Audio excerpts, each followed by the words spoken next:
Voy más tarde a hablar con el invitado de que en Venezuela todo está prohibido, menos lo que está permitido, que es casi nada. En cuanto a los países civilizados, todo está permitido, menos lo que está prohibido. Y nosotros los venezolanos en este momento no tenemos mayores diversiones. Quizás uno que otro boxeo en el Congreso, otro insulto nuevo que no habíamos oído, porque ya estamos tan acostumbrados que tiene que ser uno más fuerte que el otro, pero por lo menos para que nos haga sobresaltar. Pero teníamos algo que era democrático, que era barato, que era accesible, que era el Ávila. El Ávila es nuestro y nos los han arrebatado. ¿Cómo cree usted que los que amamos el Ávila y a la vez somos trabajadores, que tenemos que entrar a nuestro trabajo entre 7 y 8 de la mañana, entre los que tenemos carro y los que tienen que esperar largas colas para llegar a su trabajo cuando lo tienen, puede ir al Ávila a las 7 de la mañana y además, si tiene el gusto el domingo, quizás el único que pueda darse el lujo de ir con su familia y sus hijos, gastar 200 bolívares por persona, pronto será por hora fija, tiene que subir en tantos minutos y bajar en tantos minutos y eso cuesta tanto.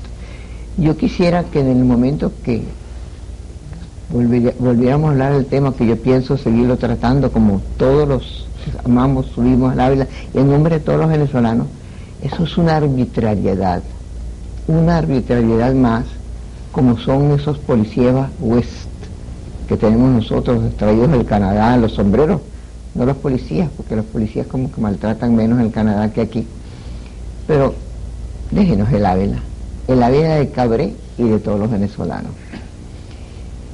Cuando me preguntaba mi querido compañero aquí de cómo le ponía a mi invitado de hoy, Homero Arellano, si le ponía ensayista, le ponía escritor, le ponía historiador, yo le diría que es un clon de lo que nosotros desearíamos que fueran los venezolanos. Es un venezolano ejemplar, y yo tengo muchos años oyéndolo, y yo me acuso a los Solá, ella que me acuso de no haberlo invitado antes, pero es que él es tan secreto en su conocimiento, es tan modesto en su perspicacia y su lectura, que uno dice, bueno, sí, son cosas de Homero, decir, mira, yo no sé tal cosa, bueno, vamos a preguntárselo a Homero. Mira, realmente lo que sucedió en la Guerra Federal, ¿tú crees que es esta la explicación o esta? ¿O por qué se divide la causa R? ¿Por qué no se dividió? ¿Por qué se divide? ¿O por qué hubo o no hubo insultos? ¿Habrá más insultos? ¿Habrá elección? Uno va a casa de Orellana y uno casó a Homero. Por eso digo que yo no sabía qué ponerte, si ensayista, politólogo o lo que sea. Y entonces se me ocurrió, imagínense lo malo que debo ser yo pensando, que se me ocurrió decirle, bueno, Homero, como hago con los invitados comunes, mira, mándame tu currículum. Y él me mandó nada menos que esto, que me ha hecho pensar más que todos los currículum que me mandan, o currículas, para hablar fino. Él decía, guía para un programa de preguntas y respuestas. Como un escolar, me sentí muy mal. Y decía Homero, Andrés Malraux escribió que a una persona se le conocía mejor por las preguntas que por las respuestas. Miren ese golpe que me dio. Y dejaba caer después, como quien no ha dicho nada, que la verdad de un hombre es lo que oculta. Debe ser por eso que se inventó el lenguaje, para encubrir lo mejor posible el pensamiento. Tampoco en la búsqueda de la verdad hay que exagerar, porque la verdad es relativa, aunque algunos mueren creyendo que mueren por su verdad. Tampoco sé contra quién es esa indirecta. Y a propósito de preguntas, ¿cuál sería la pregunta que el Che Guevara en 1997 le haría al Che de 1967, por ejemplo? Han pasado 30 años y se observa que un revolucionario puede pregonar y actuar en sus convicciones mientras no triunfe la revolución. En aquellos países en donde ha triunfado la revolución, termina siendo muy riesgoso continuar siendo revolucionario, a tal punto que pareciera que el deber de un buen revolucionario sería impedir que la revolución llegue a ser lo que termina siendo. Por lo menos eso ha sido una de las enseñanzas de este siglo, el siglo de la clonización. Clonación. ¿Cómo se dice? Clonación. En venezolano es clonación. Clonación, sí. Bueno, sigue los consejos que me daría él para una buena entrevista, pero prefiero decirle que por qué Homero se esconde debajo de las preguntas. ¿Por qué no ha querido hacer el gran libro de la historia que él conoce? No solamente porque es un lector como debe ser, apasionado, como había un afiche que yo compré una vez que decía el furor de leer, el furor de leer. Uno siempre está leyendo, sí. ¿no? Y yo te veo a ti que tú estás en eso y pues modestamente yo leo muchísimo. Es decir, tengo una especie ya de manía. Mis hijos me dicen, pero mamá, ¿a qué edad? ¿Por qué compras tantos libros? Material intensivo, bueno, ¿y cuánto tiempo te queda para leer? No importa, yo sigo comprando libros. Porque tú no has escrito, porque tú has hecho, todos estos años de la democracia nunca has estado ausente del quehacer venezolano, para no decir política, ¿no? Sí. El quehacer venezolano. ¿Por qué no has escrito ese libro? ¿Y por qué siempre uno tiene que acudir a ti para que nos expliques ciertas cosas que suceden, que uno no sabe por qué suceden y comprende mejor porque tú me lo explicas? Bueno, eso no es tan sencillo. Uno siempre quiere escribir un libro y escribe. Yo tengo posiblemente, si recojo las cosas, recogiera y recopilara las cosas Entre lo que has escrito con nombre y con seudónimos. Sí, escrito con nombre y seudónimos. El único libro que publiqué y que la gente me ha preguntado cómo le publicó la Academia la historia ese libro, que se llama Venezuela es un invento, donde yo le pongo a la historia un poco, pongo la historia un poco al revés de lo que nosotros generalmente nos han enseñado, ¿no? Porque siempre yo hacía una pregunta, desde muy pequeño yo me preguntaba, ¿cómo es posible que cuando leía la historia de Venezuela, José Antonio Cova y a todas estas cosas, oía de que eran centauros atravesando los llanos, que los venezolanos fueron hasta los confines de América a llevar libertad, aquellos gigantes, eran superhombres, y al mismo tiempo miraba yo a los aldeanos, pues yo nací en una aldea, como todos los venezolanos de mi generación, nacimos en una aldea, por lo menos el 85% nacíamos en una aldea, ¿no? ¿Dónde porque era un país rural. ¿Dónde es la tuya? Bueno, cerca de Tobar. Yo no sabía. Sí, y entonces yo decía, pero bueno, ¿dónde están esos venezolanos? ¿Cómo es posible que esta gente, que apenas tiene fuerza para caminar, seamos los descendientes de todas esas cosas que nos pintaban, de esos centauros? Esto como que no es verdad. Yo estaba chiquito, pero yo no me atrevía a decir que eso fuera así. Después empecé a averiguar que resultó que la independencia aquí no la quería nadie casi. Fue un grupito. ¿Por qué tú dices no la quería? Es decir, no la quiere. Todavía es posible, pero estamos en el proceso ese del primer momento que hemos hablado del 19 de abril, del 5 de julio, etcétera, etcétera. Que el pueblo de Venezuela, el himno nacional mismo que lo vinieron a instaurar fue hace un siglo apenas.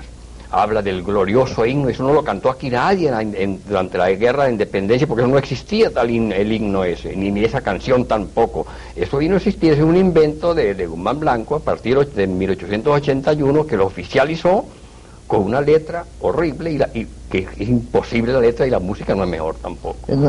Ciertos presidentes nos los obligaban por patriotismo a que lo cantáramos. Entonces uno se preguntó, y aquí la independencia, la gente, hay muchos se han preguntado ahora, ¿por qué duró 14 años aquella lucha horrible? Fue la más larga y más cruenta de toda América del Sur, de todo el hemisferio occidental, desde el Canadá hasta el final. Duró 14 años. ¿Por qué duró 14 años? Duró 14 años porque eso no la querían en Venezuela, el pueblo no quería eso. Cuando Miranda se dio cuenta del peligro, cuando se inició en 1812, firmó la capitulación con Monteverde, porque se da cuenta que lo que venía era terrible, como efectivamente fue. Firmó la capitulación. Si Monteverde hubiera aceptado y hubiera hecho honrado los términos de esa capitulación, en Venezuela se hubiera retardado, a lo mejor si hubiera iniciado la independencia en su momento, ya con mayor maduración, que la gente supiera porque era que había un alzamiento. La gente nunca supo aquí porque estaba alzada. Cuando Bolívar vino y entró por el Táchira, en la famosa campaña admirable, los campesinos se escondían.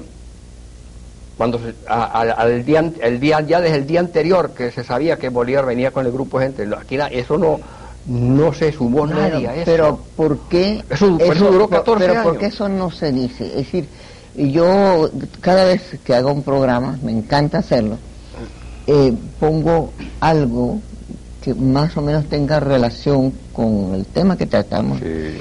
Y nada más, pobrecito, vilipendiado que nuestro libertador. Puse la figura de Bolívar y casi con el respeto de todo gran pensador, vamos a hablar de eso, que es otro de los grandes mitos. Es decir, quisiera que este programa fuera quizás un programa desmistificador. Los latinos, los caribeños, sí, vivimos de mitos, de utopías y de mentiras. Sobre todo los pueblos rústicos. Sí. Entonces, cuando tú me regalas el libro, porque aquí los libros, la mala costumbre fue que no me regalas el libro porque nadie lo compra. La Venezuela inventada es un invento. Yo digo, ese es el tema que durante toda la vida me ha interesado, porque los mitos me horrorizan y creo que mientras seamos un país de mitos no podremos ir hacia adelante. ¿Por qué no nos vamos de la independencia y vamos a lo que tratamos de conocer, y sobre todo ese desastre que Venezuela tiene? Casi un 70% de menores de edad que no saben quién fue Pérez Jiménez, que Gómez le suena algo porque últimamente se ha escrito, sí, y algo así, que no saben quién fue el presidente hace 20 años, lo de 20 años en su casa no lo enseñaron, ni en el colegio tampoco. ¿Qué pasa? ¿Por qué la democracia venezolana no arranca? ¿Por qué se dice que somos un país democrático, pero las reglas de juego que conforman nuestro diario, hacer, ninguna tiene nada que ver ni con los respetos a los derechos humanos, ni con la calidad de vida que podía tener nuestro país, ni con la calidad de cultura que merecemos, inclusive por nuestra posición geográfica abierta al mundo? Posiblemente las cosas había que ir hasta... Por eso, vélas tomando una a una. Un poco más atrás. Posiblemente, volviendo a la independencia, porque es muy importante, cuando se proclama, tenían apenas 30 años, hacía que se había decretado por Real Cédula de Carlos III la llamada Capitanía General de Venezuela. En 1810 no llegaba todavía, apenas 30 años de haberla decretado. En aquel mundo, aquello, yo creo que de los habitantes de Venezuela, de lo que se llamaba la provincia, lo que se llamó después la Capitanía General de Venezuela, que la componían varias provincias, yo no sé, no podría decir qué porcentaje, pero muy pocos sabían que existía la tal Capitanía General de Venezuela, porque era un pueblo de analfabetos y de rústicos, y no llegaba a los 800.000, 700.000 habitantes todas las provincias juntas. Entonces, cuando la provincia de Caracas se declara independencia en 1810, Coro no acepta, Guayana no acepta, Maracaibo no acepta, Oriente no acepta, Barcelona no acepta, porque son provincias iguales que la otra, ellos se consideran iguales que Caracas. Entonces, ¿por qué estoy diciendo independiente? Nosotros no estamos de acuerdo, y costó mucho primero que se pusieran de acuerdo, primero para entender que se nos llamamos Venezuela.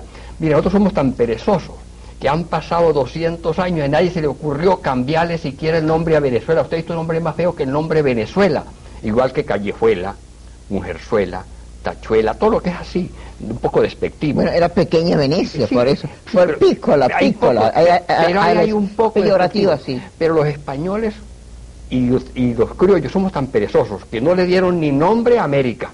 La llamaron las Indias. Durante 3 siglos la llamaban las Indias. No le dieron un nombre. Pues bien, le pusieron un nombre que no le corresponde, que es América, que no ni le corresponde donde no sé dónde lo sacaron. Aunque hay una historia por ahí. Y la pobre Venezuela, que ha podido llamarse, mire, Caribia, Roraima, Zulia, nombre de un río, por ejemplo, nombre de un árbol, que tan bonitos, ¿no? Se quedó Venezuela, la pereza, no, porque nadie se ocupó, se le ocurrió cambiar, pensar en eso. Y Venezuela costó mucho. Entonces, primero que las 7 provincias entendieran que Caracas quería predominar. ¿Y por qué Caracas? ¿Por qué no Coro? ¿Y por qué no Maracaibo? ¿Y por qué no? ¿Y por qué no? Oye, ¿sabes? ¿Y por qué no eran provincias iguales? No, que es una capitanía general, eso no lo habían entendido. Entonces la independencia en Venezuela, no solamente no la queríamos, no la entendimos nunca. Y es un país que yo por alguna parte lo decía, por eso que le decía a usted al comienzo, que uno generalmente, la verdad es lo que oculta. La Venezuela oculta, la verdad de Venezuela. Entonces todavía no, comienza ahora a despertar y a decirse ciertas cosas. Respecto a Bolívar, que tú me preguntabas. Por eso. A Bolívar lo hemos visto también como un semidios, como un personaje que fuera y suprahumano, y él era político, esencialmente político. Pero fíjate que los anglosajones no idealizan ni a Lincoln ni a Washington, y no se asustan cuando un pintor hace algún juego con la bandera. Efectivamente. Pero aquí nosotros somos rústicos, este es y lógico, un país donde hasta hace poco el 80% de la población era campesina. Pues ahora el 80% de la población es pobre. Antes por lo menos comían. Pero ven acá. Y entonces uno decía, pero usted es de origen campesino, pero en Venezuela, ¿qué cosa era difícil?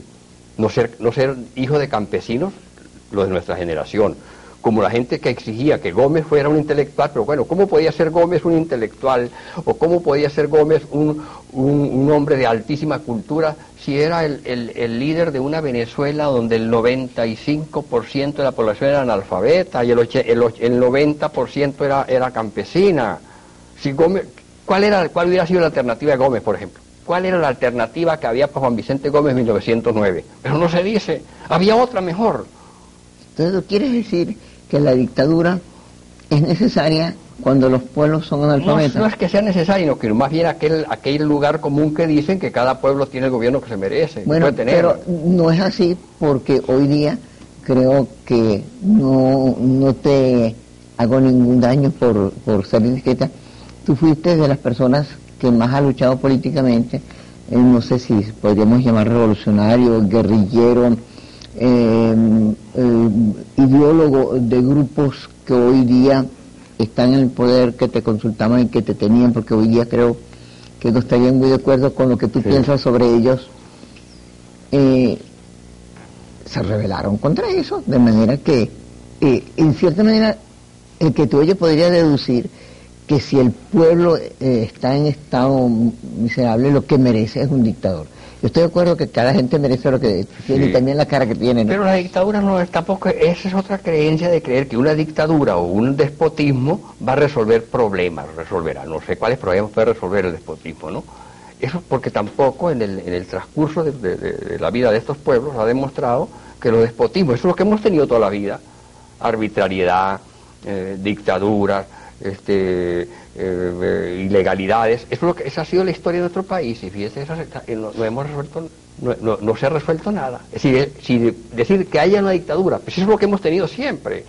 La democracia se puede sumar en la historia de Venezuela y es un porcentaje, ahorita posiblemente es el 20%, quizás no, del tiempo. Lo que pasa es que... El 20% es mucho. Déjame decirte a propósito de exactitud.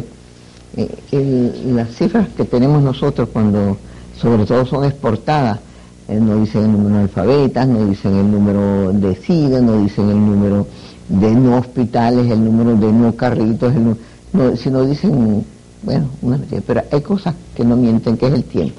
Y por eso, para mí, es tan importante un reloj que sea absolutamente exacto para tratar de, por lo menos, que nuestro trabajo, el que nosotros hacemos, el que nosotros podamos hacer, pueda concordarse con el tiempo y con los tiempos.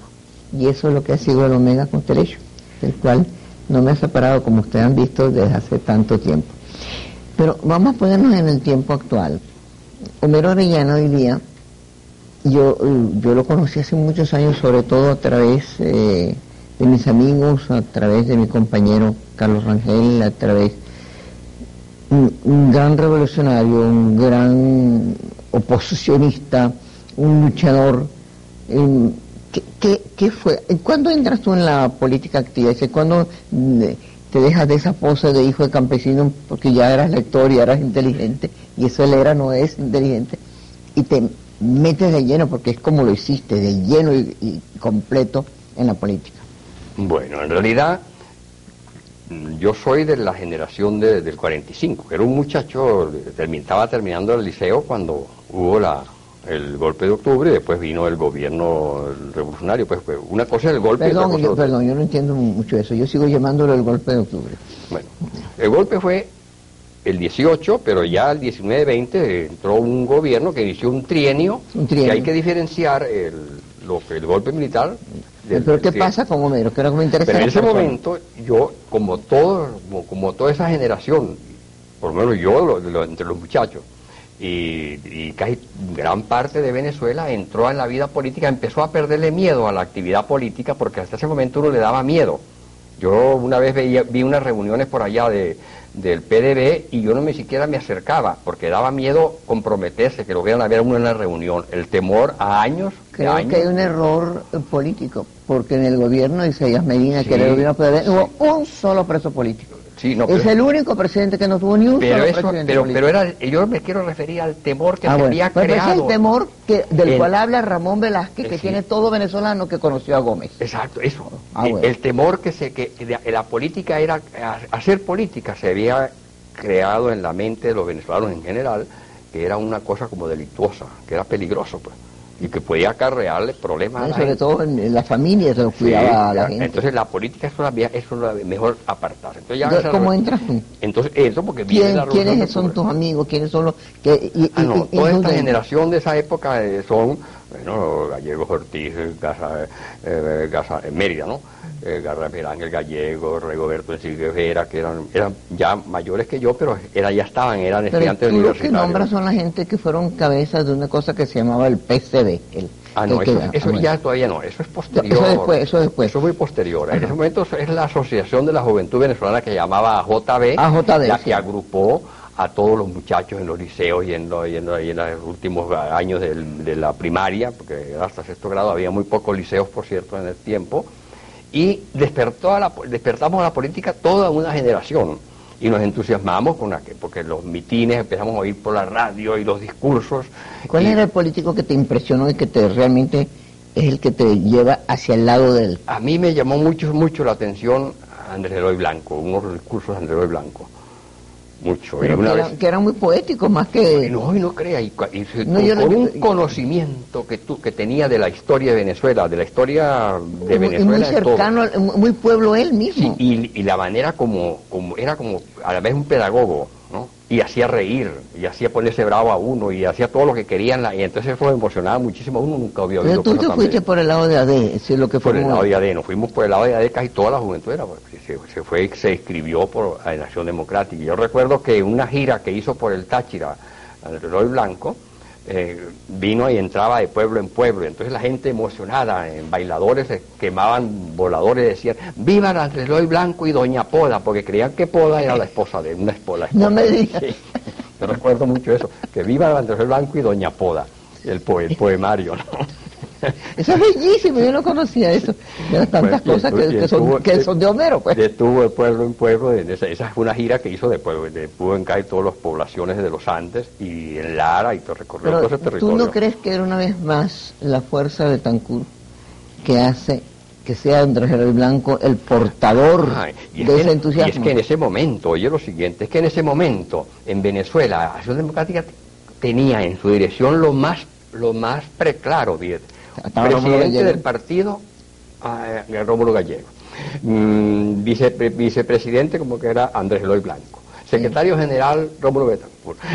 Y así, y de allí Balbore Rodríguez, toda la intelectualidad, digamos, de este grupo intelectual del año 36, llamémoslo el 28. Después, la otra generación siguiente, escritores, poetas, periodistas. Entonces, eso era una eminencia. Al mismo tiempo, había en Venezuela y estaba germinando una cosa antes a los cuales ya ustedes, revolucionarios adecos, eran considerados como reaccionarios al lado de los otros, entre los cuales nombraste a gente tan extraordinaria como Gallego Mancera, otros, que ya no lo siguieron a ustedes. No, ya no, eso es posterior, ya en los años 50, yo hasta el 49... ¿Estaban unidos todos? Hasta el 49, no era que estaban unidos, hasta el 49, digamos que fui adeco de la JB y la cosa. Ya en el 50, en Caracas, es cuando empiezo a tener los primeros contactos en la universidad con la juventud comunista.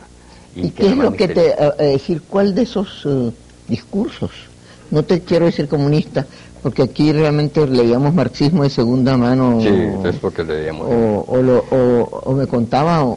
más que marxismo, manualismo. Manualismo. Unos manuales. Bueno, porque en la cárcel de Gómez, pues eso está descrito en la historia, me contaba que Juan Bautista fue mayor, pues contaba y leía en el nombre de Bakunin. Le voy a decir una cosa a propósito de eso, que aquí creo que no se ha dicho, no se ha dicho eso, que habla de marxistas y en realidad en este siglo XX, lo menos que ha habido es marxistas, ha habido leninistas, trotskistas, sinovietistas, bujarinistas, estalinistas, maoístas, titoístas, tiistas y ahora castistas. Es decir, es lo más, en el mundo lo que ha habido es eso.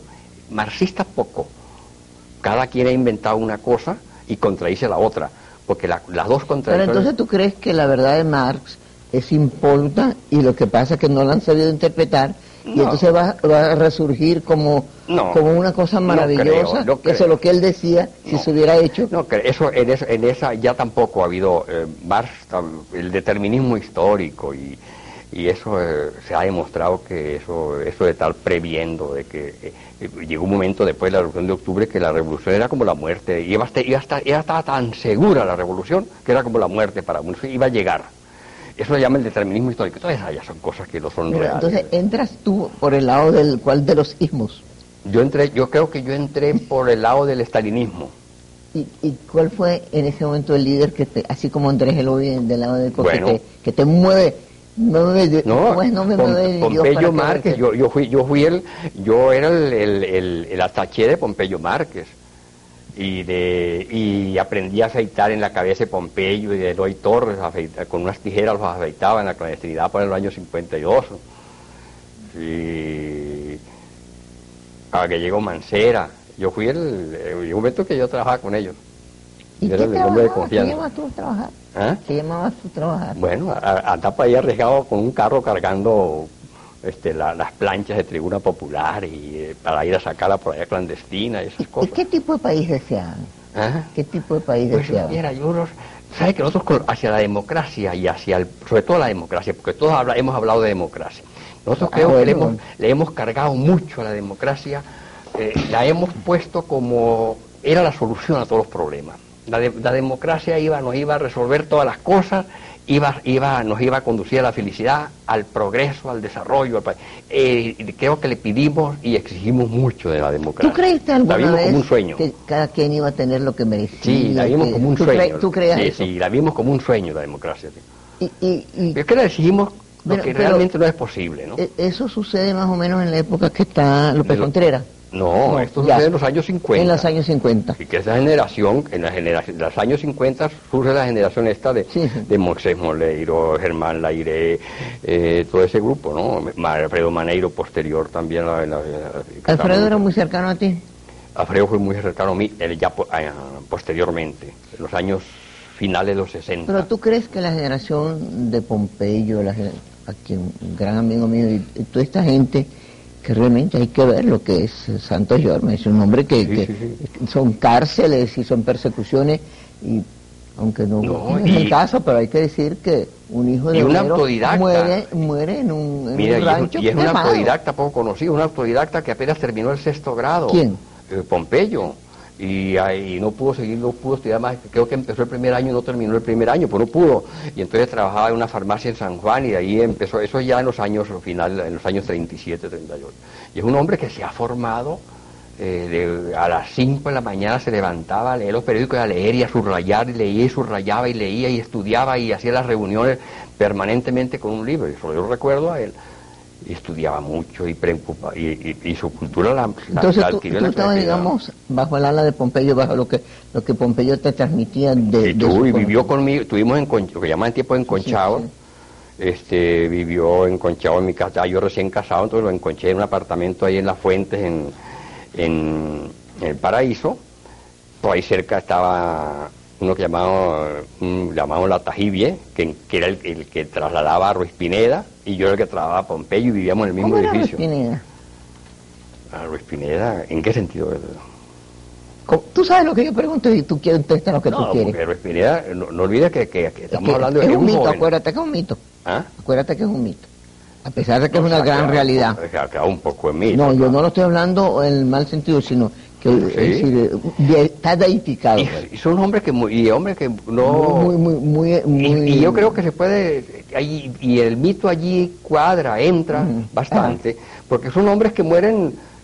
mueren como a los 35 o 36 años, mueren muchachos. Carnevali y él son gente que mueren jóvenes. Carnevali muere en la cárcel, creo yo. No, Carnevali murió de 36 años. A Pineda lo matan. Y a Ruiz Pineda lo matan en el 52. Y es un hombre en el 52 que debía tener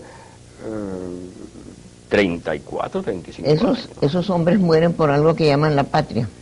No, ellos murieron por un ideal, y por así yo creo que luchaban por la democracia. Porque la patria de ellos se extendía más allá del océano. Sí. La patria de ellos querían trasladar un modelo que Venezuela nunca aceptó, por fortuna.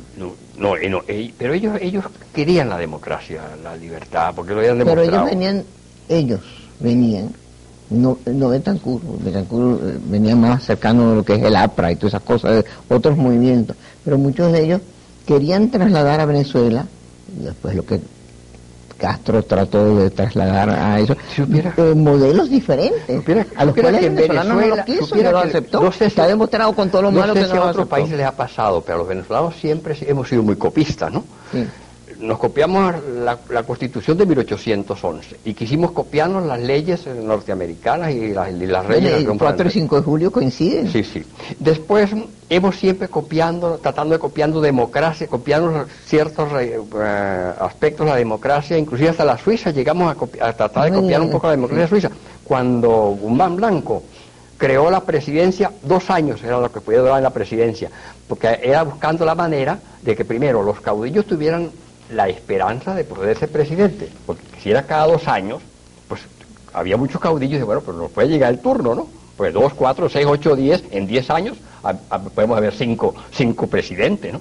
Eso lo hizo Guzmán Blanco, pero también porque él trató de copiar en ese momento el régimen, el sistema suizo. Nosotros hemos hecho todos los experimentos. Mira, este problema que hemos tenido ahorita de que no hay manera de modernizar el Estado venezolano, que ha costado tanto y que le costó entre otros el poder a Carlos Andrés Pérez, significa que es que aquí desde el año, por ejemplo el programa del año 28, el Proyama o Plan de Barranquilla, desde allí toda esta generación que ya está abriendo paso, por ejemplo, que los años son peores, que es la peor enfermedad que hay, todos hemos sido formados en el estatismo, la intervención del Estado, y todo conspiró a favor de eso. Mire, cuando regresa aquí Betancur, año 36, y se inicia, y regresaron pues todos los exiliados que han fundado, echado las bases de la democracia venezolana, se ha iniciado el New Deal norteamericano. Exacto. Que era ya en cierto modo una intervención del Estado en algunos asuntos. Se hablaba de los éxitos incontenibles del primer plan quinquenal ruso, el estatismo. Tan es fuerte aquello que el plan de febrero de López Contreras es el primer proyecto estatista que se hace en Venezuela. Entonces estamos imbuidos, tanto llámese derecha o llámese izquierda, del estatismo, de lo que ahora se llama populismo, y por eso ha costado tanto, y va a costar tanto quitarse eso, porque ha sido una educación de 2 o 3 generaciones. Mira, contigo hay que hacer muchas preguntas, pero yo voy a contestarles una. Ustedes me preguntan que por qué hay tantos problemas con la CanTV. Yo diría que hay muy pocos problemas de la CanTV con relación con la necesidad de que un país civilizado que quiere serlo, democrático si quiere serlo, libre, que puedan hablar libremente, como el nuestro, pero vías de comunicación y ninguna mejor que el teléfono. Más fácil hacerlo que una carretera, pero es bien difícil instalar teléfono. Sin embargo, la CanTV ha instalado 60.000 teléfonos públicos. Eso hay que ver que es el teléfono de los que no tienen teléfono. Por favor, no lo echen a perder. Tú estabas hablando de Betancur. Betancur era y es un líder, es decir, más lee uno los escritos de Betancur a su manera, esa manera betancuriana de escribir las cosas. Y conociste líderes, es decir, guste o no, había líderes que se montaban en la tribuna, hablaste de Andrés Eloy, Jovito Villalba, la gente que hablaba en todo. ¿Por qué en este momento, en las encuestas, en los jóvenes, que dicen que carecen de líderes, que no hay líderes? ¿Eso es cierto o no? Eso es cierto. Es cierto. No sé por qué motivo. Posiblemente el envejecimiento de las formas de actuar de los partidos ha desilusionado, ha ido apartando a los jóvenes de la actividad política. Eso pues es un factor. Y el otro es también el envejecimiento de las formas organizativas. Todos los partidos venezolanos se originaron organizativamente, tomaron como modelo organizativo el leninismo, el centralismo democrático, la dirección vertical. Precisamente el primer intento que se hace en Venezuela, y de esto es la primera vez que se dice, el primer intento que se hace en Venezuela en las últimas décadas por romper ese esquema que lo tiene COPEI, que lo tiene Acción Democrática, que lo tienen todos los partidos, ese esquema organizativo, se llama Alfredo Maneiro.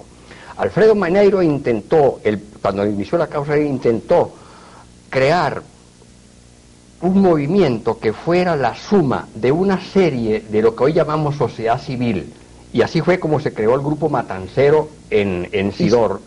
Se creó una cuestión que llamaba Procatia, que era de los barrios de Catia. En la universidad, el movimiento de la universidad se llamaba PRAG, en la Universidad Central, y en la Universidad de Mérida se llamaba BAFLE. Todos estos movimientos se les indujo a que crearan un vocero. Se llamaba Matancero el de Matanzas, se llamaba Procatia el de Catia, era un periodiquito, para que se fueran expresando estos grupos a través de estas cosas.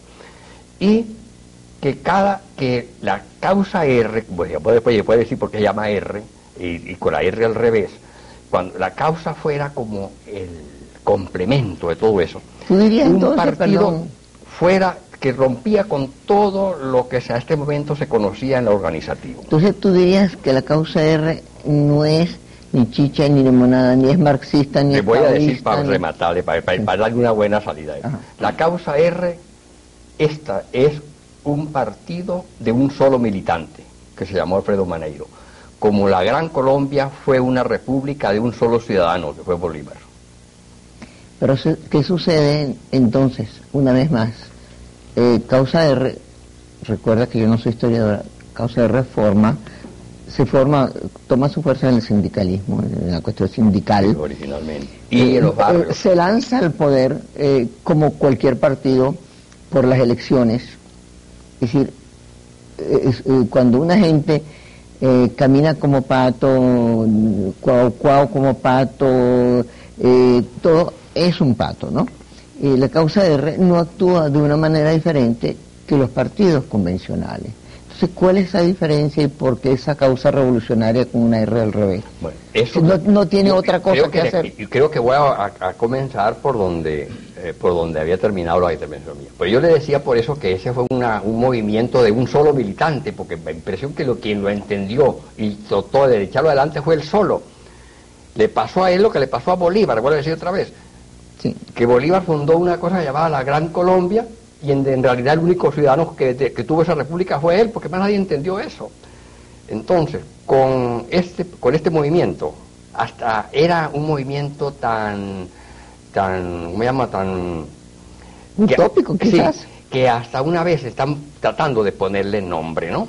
¿Por qué se llamaba PRAG, el periódico de la te iba a preguntar yo. De la universidad? Entonces se paró un muchacho y dice, ¿cómo lo vamos a nombrar el nombre este? Entonces, no, aquí está ese movimiento que tiene que tener un nombre fuerte, que sea como un portazo. Entonces, PRAG, que suena como el nombre.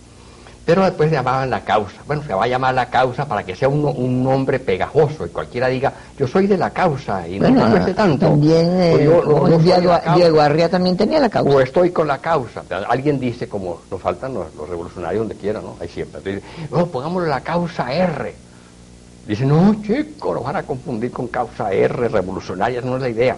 Entonces dice un gallego, que todavía está por ahí, que llama Farruco Sesto, dice, bueno, para zanjar la discusión, pongamos la R al revés, Y la pusieron al revés, por eso por eso está al revés, no significa Y nada. de la causa R de la cual tú hablas, de Maneiro, que yo conocí, y del cual Carlos Rangel y él discutieron mucho sobre lo que es Venezuela, hablaban mucho de todas estas cosas. ¿Qué hay ahora? Bueno, es que Alfredo Maneiro además les echó una broma, porque es que estábamos fundando el movimiento y ahí la mejor imagen la hizo Lira, el senador, por cierto el senador ahorita ahí. Dice, nos echó una tremenda broma. Nos pone en un movimiento que aún no lo entendíamos muy bien, y nos invitó un día, nos metió en un autobús, llegamos a la encrucijada, se bajó y dejó la llave puesta. Nos dejó en el autobús con la llave puesta. Entonces están quedados. Saquen las conclusiones. ¿Y qué es lo que le falta? ¿Le falta el motor? ¿Le faltan los cauchos? ¿O le falta el chofer? El chofer, creo que le falta todas esas cosas. ¿Sí? Y entonces, desde que murió Alfredo Maneiro, que murió en el 83, pues la causa R... Los automóviles en Venezuela que no sirven, nadie los compone porque cuesta más componerlos que comprar uno, aunque sea de medio uso. Entonces es chatarra y hay que botarlo. Ella se encargará. A mí me preguntaron, me hicieron una pregunta hace como 2 o 3 años para un periódico, que qué pasaría, porque estábamos en un movimiento que venía con mucha fuerza y que tenía tantos diputados. Y bueno, pues es cuestión de buena memoria. En los últimos 40 años, ¿cuántos de ustedes se les ha olvidado ya los partidos que ha habido aquí, pero grandes partidos? Un FDR, un FDP, Frente Democrático, el de Daher, ¿no? Que llegó a tener no sé cuántos diputados y a presidencia de diputados. Movimientos como el mismo ularismo, el FND, partidos más grandes, inclusive más poderosos que la causa R. La Cruzada Cívica Nacionalista llegó a ser que tener no sé cuántos diputados. De modo que esa cuestión es un fenómeno venezolano muy interesante.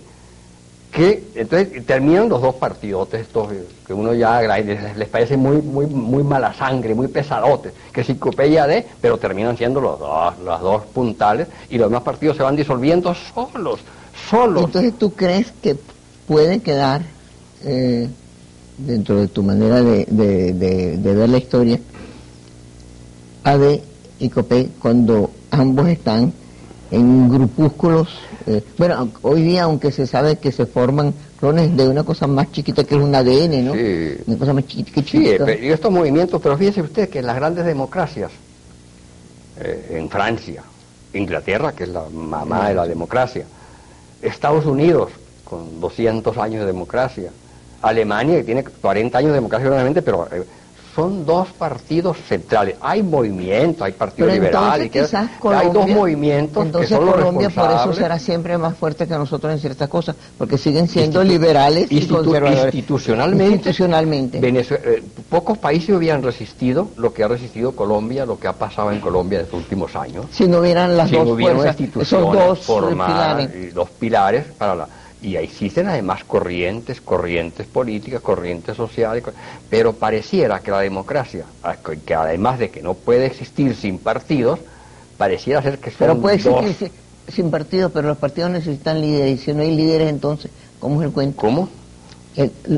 ¿Quién fue primero, el huevo o la gallina? Bueno. Es decir, si no hay partidos, no hay líderes, si no hay líderes, no hay partidos. Sí, pero la democracia hasta ahora, que es lo que hasta ahora no se ha inventado una cosa que la sustituya como tal, pues como sistema, ¿no? Donde se puede vivir con todos los efectos.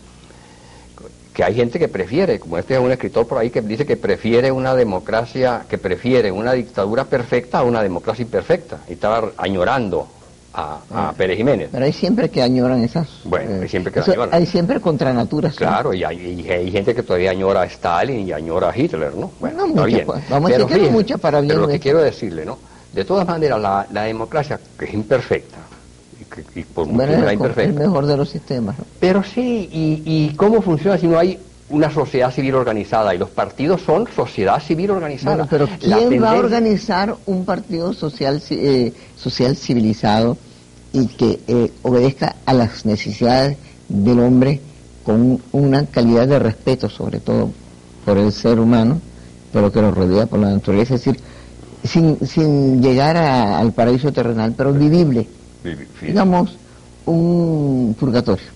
Pero fíjate, ahorita se está hablando y se está comenzando a desarrollar una cosa que llaman sociedad civil, pero todo el mundo habla de sociedad civil y uno se pregunta, pero ¿Qué es una sociedad? ¿Qué es la sociedad? Ah, bueno. ¿Qué es una sociedad civil? ¿Cómo funciona? ¿Cuáles son las características de una sociedad civil diferentes a un partido? Y entonces dice que no, que en la sociedad civil no hay organizaciones, todavía no hay una definición precisa sobre la sociedad civil, lo cual no significa que sea malo, que la gente Pero se organice muchísimas y cosas se que no exprese. son definidas existen mejor. La esperanza es que sea que haya algún momento un partido político o partidos políticos que recojan mayoritariamente las aspiraciones de esos grupos de sociedad civil y que cada sociedad civil a la vez tenga independencia dentro de ese movimiento.